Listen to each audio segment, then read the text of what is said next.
Okay, I'm about to get started on this squash, potato, chicken, and green curry, and I'm just going to walk you through kind of what's going to happen here.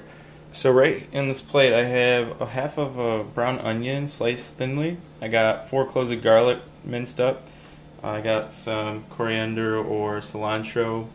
I'd say about a few tablespoons there minced up as well. I have 2 russet potatoes. You can use any potato that you'd like.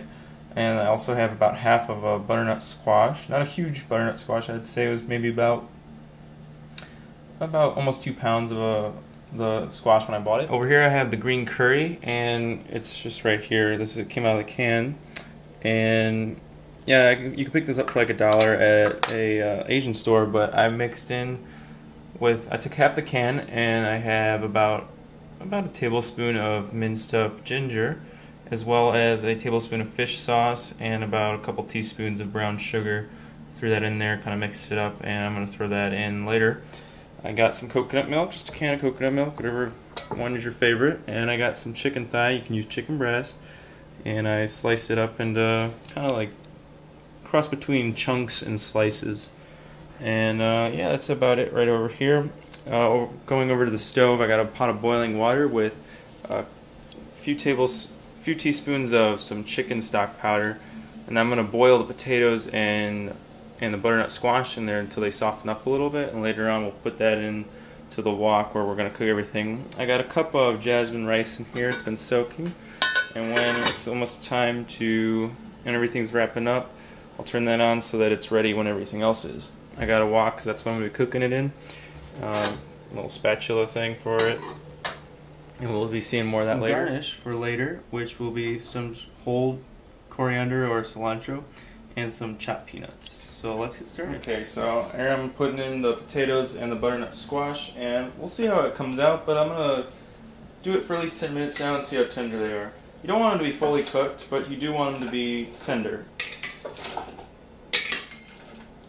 Alright, getting close to the next step here. It's been boiling the potatoes and the squash for about 8 minutes.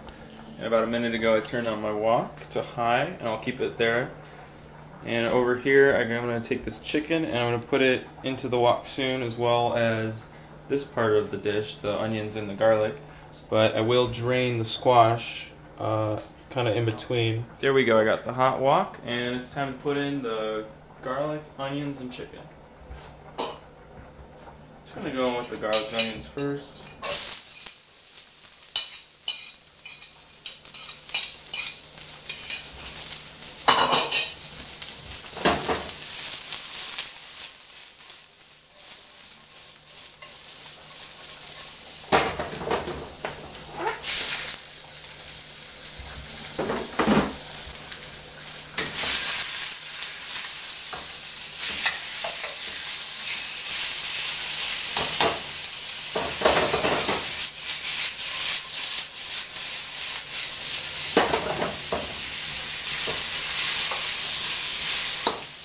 So the chicken's been cooking now for about 1.5 minutes, and that's about the point where these are now soft enough to be done.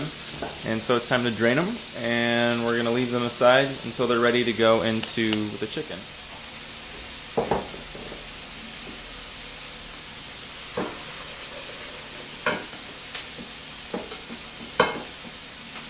At this time I'm also turning on my fire for the flame for the rice, because the rice takes about 15-20 minutes to cook, and it'll be about done when the curry is done.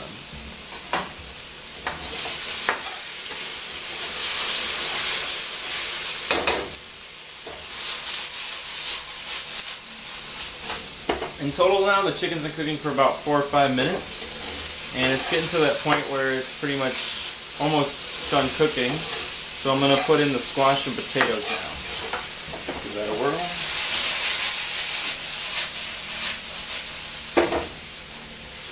Curry.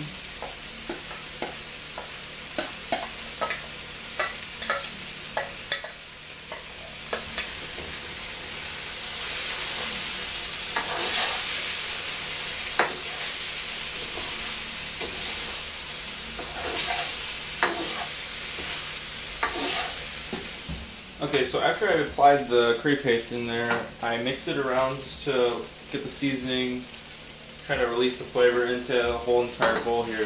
And about time to add in the coconut milk. Putting the whole entire, this is 13.5 ounce can. Put all of it in.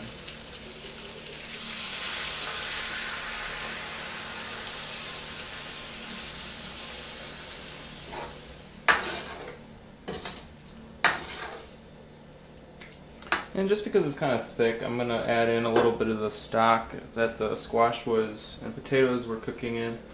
Thin it down because it's going to reduce a little bit. I don't want it to be too thick by the end. Alright, so it's been stewing for about 8 or 9 minutes since I put in the coconut milk and the extra stock. And the squash is almost tender enough, so that means we're nearing the end here. At this point, I'm going to put in the chopped up cilantro, and then we'll be just about done. So in went the cilantro, and try the sauce out. Make sure adjust for taste. You can add a little bit of sugar, add a little bit of salt or fish sauce, so long as you have it, and it'll just be about done. And hopefully, it turned out really well for you.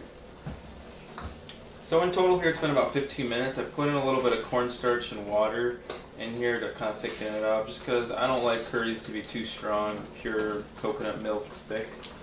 So I just did that. It's done, so I'm going to turn the heat off, and the rice is nearly finished, and I'm going to serve this over the rice. And man, I'm excited because it smells amazing, and I've already tried a little bit of it and it tastes out of this world. So let's get going here. Alright, so here we go. I got a whole cup of jasmine rice here. Take about half of this.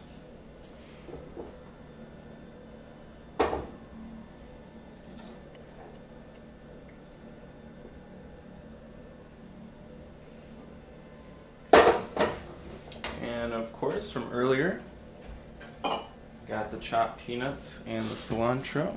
Throw that on top. And green curries are a little bit spicy, so expect to get a little bit of spicy, a little bit of sweetness, butternut squash and everything. But let's go try this out. Oh man, that looks really good. It looks pretty hot too, but I'm gonna give this a try and let you know how it is.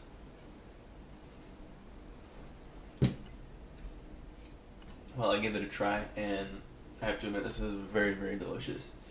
I just couldn't see anybody not liking this. It's really, really yummy. It is extremely hot. It's piping hot, and it was kind of painful to eat, but I'll let this cool down, and I'm going to enjoy it very nicely. And I thank you for watching Maximize Your Cooking today, and I hope you give this recipe out because it's really, really exciting. It's very flavorful, and I think you'd like it.